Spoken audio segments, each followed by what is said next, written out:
Más dilación, pues bueno, a continuación tenemos a Roberto Guiñales, que nos va a hablar acerca de los factores ESG ambientales, sociales y de gobierno corporativo que se consideran en la evaluación de activos y vehículos inmobiliarios. Roberto es director del área de valoraciones financieras y activos intangibles en Corporate Advisory Services de GESBALT.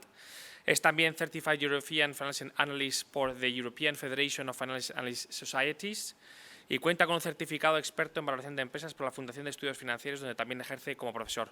Por favor, Roberto, puedes comenzar tu ponencia.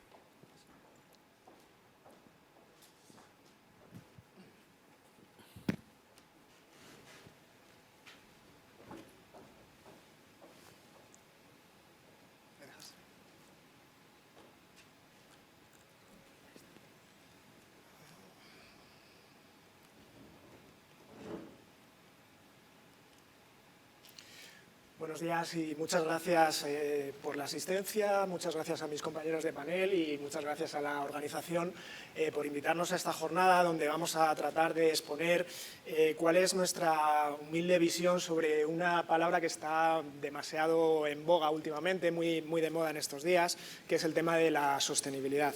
Y quiero empezar con dos datos que me parecen bastante representativos del momento y de la situación en la que nos encontramos. Uno es que hoy la inversión en fondos con criterios ESG representa prácticamente un tercio de todo el dinero que hay invertido en fondos de inversión. Por otro lado, para este año, para este 2022, se calcula que las emisiones en bonos verdes se van a situar aproximadamente en $1 trillón americanos. Y esta cifra se espera que se eleve para el 2025 a $5 trillones americanos. Esto supone, para hacernos una idea y para enmarcarlo, pues que 15 países solamente son capaces de superar estas cifras a nivel de PIB en el mundo. ¿Cómo hemos llegado a esta situación? Pues esta situación se llega lo que, por ejemplo, un estudio de KPMG ha venido en denominar las 3 Cs. Por un lado hay conocimiento, por otro lado hay coacción y por otro lado hay conveniencia. Conocimiento a la hora de que hay una serie de eventos que anteriormente no éramos capaces de registrar, no éramos capaces de medir y de cuantificar, que ahora sí que se están teniendo presente a la hora de tomar decisiones. El regulador ha sido consciente, evidentemente, y ha sido sensible a esta tendencia y en su función de intentar velar por el equilibrio del sistema financiero y en su misión de intentar trasladar y de canalizar el ahorro y el capital hacia proyectos sostenibles, pues se ha lanzado a emitir una batería de normas, regulaciones, estándares, etcétera, con los que cumplir esta misión. Y por otro lado, el inversor lo está recogiendo también como un premio, como una oportunidad que vamos a ir abordando a lo largo de la jornada.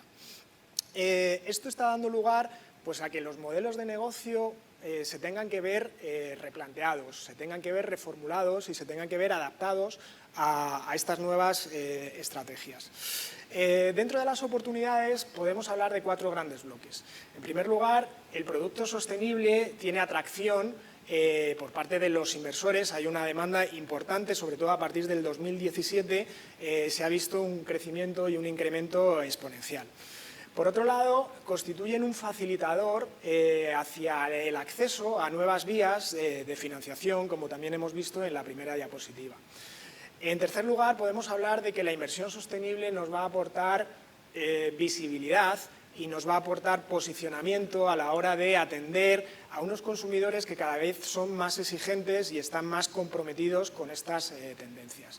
Y por último, lo ha comentado en la anterior ponencia el director general de Vivienda, no debemos dejar pasar por alto el atractivo de las ayudas que van a llegar, que se van a canalizar a través de los fondos europeos, donde unas partidas muy importantes pues la van a ocupar todo el tema que tiene que ver con transición energética, transformación digital, economía circular, igualdad de género, etcétera. Ahora bien, desde GESBALT entendemos que la sostenibilidad es una condición necesaria, pero no es una condición suficiente. se debe ir un paso más allá si lo que se pretende es crear valor dentro de nuestras organizaciones y dentro de nuestros vehículos de inversión. Y en este sentido creo que es importante diferenciar o distinguir entre conceptos que muchas veces se están confundiendo y se están tergiversando. Existen tres enfoques de inversión. Por un lado está el enfoque de inversión filantrópico, donde lo que se pretende es alcanzar unos objetivos sociales y ambientales sin esperar ningún tipo de retorno. Por otro lado, estaría la inversión socialmente responsable. La inversión socialmente responsable es aquella inversión que sí se preocupa por integrar los factores ESG, los factores ambientales, sociales y de gobernanza, pero sin descuidar el retorno económico y el retorno financiero. Es decir, se intenta integrar, por un lado, el retorno y, por otro lado, no dañar a ninguno de estos factores y no conseguir un impacto negativo. Y, por último, en último lugar, como estrategia de inversión, estarían las inversiones de impacto. Las inversiones de impacto son aquellas que conjugan tanto el retorno económico como causar un impacto positivo. Para que una inversión se pueda catalogar de impacto es necesario que reúna tres requisitos. El primer requisito es que debe de proporcionar un retorno. En segundo lugar, debe proporcionar un impacto positivo. Y en tercer lugar, debe haber una voluntariedad y debemos ser capaces de medir el impacto que se ha generado en la misma. Claro, ¿y cómo abordar este reto, ¿no? de cómo pasamos de una condición necesaria, y decimos que es necesaria porque vamos a estar obligados, o bien por el regulador, o bien por los propios mandatarios en los estatutos fundacionales de nuestros fondos, etcétera, a vehiculizar una parte de nuestras inversiones en materia de sostenibilidad? El reto fundamentalmente lo vamos a dividir en dos partes. En primer lugar, hay que redefinir los modelos estratégicos, los modelos de negocio, con un análisis tanto interno como externo. Debemos hacer un análisis externo donde se deben de analizar cuáles son las tendencias sectoriales, cuáles son los factores que pueden tener dentro de los mismos mayor riesgo y mayores oportunidades en el medio y largo plazo dentro de nuestras organizaciones, y luego encajarlos dentro de la visión y la misión estratégica de nuestras compañías. A partir de ahí tenemos que crear un plan de acción, y este plan de acción tiene que estar soportado en unas métricas que reúnan una monitorización tanto de la funcionalidad, de la doble materialidad, que es tanto el retorno financiero, es decir, medir la organización de puertas para adentro, pero también medir la organización de puertas para afuera, la doble materialidad. En segundo lugar, se tienen que incorporar los factores de riesgo y las oportunidades en el medio y largo plazo. Y en tercer lugar, pues hay que elaborar y diseñar una serie de métricas, una serie de drivers, de KPIs, tanto generales como sectoriales, para tener una evolución de en qué momento nos encontramos. Porque el proceso es un proceso iterativo. Hemos señalado ahí la doble flecha porque al final la actuación y la medición van a ir muy de la mano. Y el segundo bloque, el segundo reto, sería el tema de la divulgación. Debemos ser capaces de divulgarlo de una forma completa, relevante y solvente hacia el exterior, con una información robusta y con una información donde todos los canales y todos los flujos de información pues estén debidamente controlados para que no se nos pierda esta información, para que no se nos pierdan estos datos. Me voy a detener un momento sobre el tema del reporting, porque yo creo que está ahora bastante también candente y de actualidad, con las normas de divulgación no financiera, las NFRD, las CSRD, etcétera. ¿Por qué es importante este punto? Bueno, este punto es importante desde un aspecto que al final las organizaciones, las compañías, debemos de rendir cuentas no solamente sobre nuestros accionistas, todo lo tenemos claro, sino a través de nuestros agentes sociales. En segundo lugar, hay un marco conceptual, hay una relación contractual con la sociedad, de nuestras organizaciones, donde nos sometemos a una serie de normas de comportamiento a través de las cuales se nos va a medir y se nos va a catalogar. Esto nos va a permitir eliminar incertidumbre y a la vez que eliminamos incertidumbre también nos va a permitir eliminar conflictos de intereses, los denominados costes de agencia, conseguir que estemos más alineados la parte de la propiedad con la parte de la gestión. ¿Y cómo hemos llegado a este punto? Igual que señalábamos en la primera diapositiva, fundamentalmente porque cada vez hay más concienciación, hay más datos, porque el legislador es más sensible a esta circunstancia y se intenta incorporar no solamente el riesgo mercado, sino también los riesgos medioambientales y los riesgos sociales. Y hay una necesidad de que exista cada vez más transparencia, más confianza, una mejora en la gestión tanto contable como administrativa y en el tratamiento que de ello se da a la información. Vale, y al margen de la obligatoriedad que vamos a tener y que estamos teniendo, pero ¿qué nos aporta? ¿Qué nos aporta a las organizaciones tener un adecuado sistema de reporting, ¿no? Las ventajas principalmente vienen en la mejora de la comunicación, que ya hemos dicho, tanto interna como externa, en primer lugar, pero en segundo lugar, económicamente también tienen un efecto. Y este efecto ya se está cuantificando y se está midiendo y se está recogiendo. O sea, es algo como una prima, por decirlo de alguna forma, el hacer bien los deberes, ¿no? Y esta prima se traslada en que vamos a ser capaces de eliminar incertidumbre.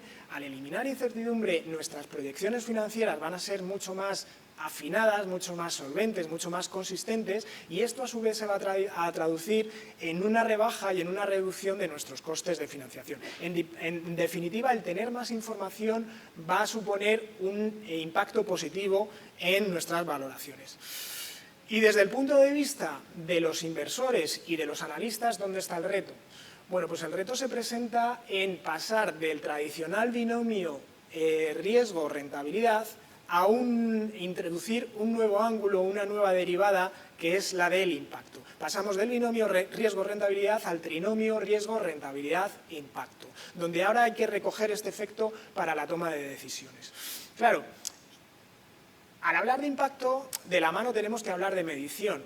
Y al hablar de medición tenemos que ser capaces de instrumentalizar una serie de indicadores bajo criterios medioambientales, bajo criterios sociales y bajo criterios de gobernanza. Es verdad que cada vez hemos dicho que hay más información, nosotros los analistas tiramos de muchos proveedores, muchas agencias de rating, muchas organizaciones no gubernamentales para servirnos de estos indicadores, pero no por ello deja de ser complejo a la hora de… hay elementos que son difíciles de cuantificar, porque aquí la piedra angular es cómo pasamos de conceptos cualitativos a ponerlos en valores, es decir, cómo aterrizamos de nuestras estimaciones y de nuestras políticas a nuestras hojas de cálculo, ¿no? Y en ese sentido, lo que tenemos que realizar es, dentro del proceso, dentro de esta matriz, hay que hacer un análisis, entender bien el modelo de negocio, el nuevo modelo de negocio bajo los factores ESG, factores tanto externos como internos. Y una vez que tengamos registrado y recogido este modelo de negocio y este análisis de la compañía, lo que tenemos que hacer es intentar una labor, si me permite la palabra, alquímica, de convertir el dato en oro. Ojo que el dato, si no se trata bien, se convierte en un coste. ¿Cómo se convierte el dato en oro? Pues el dato en oro, como ya hemos comentado anteriormente, es la labor del analista que tiene que ser capaz de cuantificar esto, cómo lo vamos a traducir en nuestras proyecciones financieras, en nuestros flujos de caja. En nuestros flujos de caja, por ejemplo, en los ingresos. El que me va a suponer a mí tener un activo que sea bajo unos criterios con certificaciones LEED, con certificaciones BREEAM, etc. Yo voy a tener que ser capaz de traducir en cobrar una renta superior a mis inquilinos, de evitar fugas de contrato, de atraer a inquilinos de mayor calidad desde el punto de vista de los ingresos. Desde el punto de vista de los costes, va a repercutir a la hora de que inversiones en CAPEX nos van a permitir una mayor eficiencia energética y un ahorro en los costes. Nos van a permitir ahorrarnos también dinero en litigios y dineros en contenciosos. Y nos va a permitir, si somos capaces de anticiparnos a los cambios regulativos y a la nueva normativa, pues el ir por delante también nos va a suponer un ahorro de costes importantes. Esto por el lado de las entradas de tesorería. Y por el lado de los costes, las tasas de descuento, pues aquí nuevamente, si somos capaces de incorporar y añadir información, vamos a rebajar estas tasas de descuento. El eliminar incertidumbre nos baja la tasa de descuento. El incorporar un CAPEX con una eficiencia energética nos baja la tasa de descuento y esta bajada de la tasa de descuento debería repercutir en un incremento en el valor de nuestros activos con los cuales poder soportar la toma de nuestras decisiones. ¿Y qué se está haciendo en la actualidad? Los fondos de inversión, aquí hemos querido hacer una radiografía un poco, bueno, no la hemos hecho nosotros, hemos tomado el dato, donde cuáles las estrategias que están siguiendo estos vehículos de inversión a la hora de implantar estas políticas de sostenibilidad. Bueno, la que se lleva la palma con diferencia son el enfoque de una inversión de impacto, de integración de los factores de los riesgos y oportunidades. En segundo lugar estaría la selección por exclusión. Selección por exclusión por actividad. Cuando hablamos de selección por exclusión por actividad, quiere decir que dejamos fuera todo aquello que tiene una connotación negativa medioambiental, por ejemplo, activos tóxicos, activos contaminantes, o bien desde el punto de vista de la actividad. Todas las industrias relacionadas con el tabaco, con tráfico de armas, con el juego, con el alcohol, están siendo excluidas dentro de estos vehículos. Y el tercero en el ranking pues lo copa lo que es el compromiso con los accionistas. Ver de qué manera conseguimos que los accionistas se involucren en esta toma de decisiones, las delegaciones de votos, que haya una declaración responsable, un diálogo, una interlocución, etcétera. Y en el último lugar, pues vemos que todavía la inversión de impacto es la que va un poco a remolque, ¿no? Todavía no ha terminado de despegar y de repuntar. Y simplemente, ya acabó la presentación, únicamente como titular o como resumen, para acabar, inversión sostenible sí, pero inversión sostenible con sentido. Y con sentido quiere decir que debemos de reformular, replantearnos nuestros modelos de negocio, instaurar un plan de acción, instaurar unas métricas que sean capaces de evaluar. Ojo, estas métricas tienen que ser unas métricas vivas, unas métricas movibles, porque el propio reglamento de la taxonomía ya nos lo dice, que va a ir evolucionando, que es flexible y que se tiene que ir abriendo a las nuevas tendencias de los mercados. Y por último, instrumentalizar unos sistemas de divulgación lo suficientemente completos y relevantes. Muchas gracias.